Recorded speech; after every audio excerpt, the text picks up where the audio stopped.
The Philippines is emerging as one of the top tourist destinations in the ASEAN, with Boracay, Bohol, Cebu, Palawan among the winners.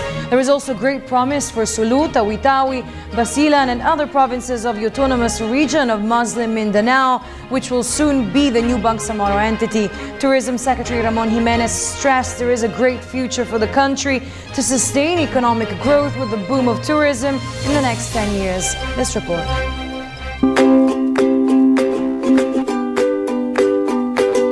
The Philippines has so much to offer for the world to discover as a major tourist destination. To date, among the favorites are the white powdery beaches of Boracay in Aklan, Bohol for its rich history and heritage dating back to the Spanish era, its chocolate hills, and the experience of fun and sun at Panglao.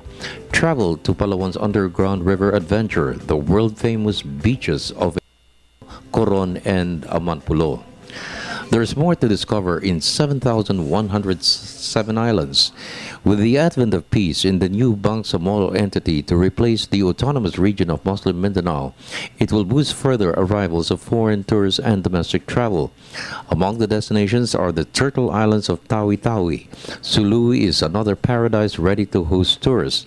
So with Basilan and so much more in the Lanao provinces, Maguindanao, and the Cotabato region. The entire country, the entire Philippines, is now hell-bent on turning tourism as a legitimate, continuing, and lucrative source of business for the Republic.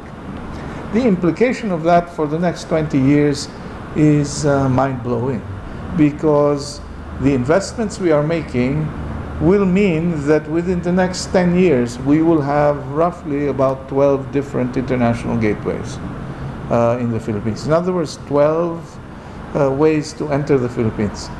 That's like multiplying our capacity now with Clark, Cebu, and Manila fourfold. And that's very, very significant. Tourism Secretary Ramon Jimenez bear the tourism boom in these areas will boost the projected tourist arrivals of 10 million by 2016. Jimenez stressed tourism has a multiplier impact on the economy. It's close to 10% of the country's gross domestic product. It generates jobs and promotes development in the countryside. With the enhancement of 12 major entry points all over the country, Jimenez is confident that the Philippines will emerge as among the top destinations in Asia for the future. These are some of the most beautiful places in the Philippines. Tawi-Tawi, for example, is just drop-dead gorgeous. If things quieted down there, they would give the beaches in all over the Philippines a run for their money, okay, for scuba diving and beach and water recreation now. And the second important thing is this: just the halo effect of peace in Mindanao will probably make Mindanao total tourism grow several fold. For the People's Television Network, this is Freddie Abando reporting.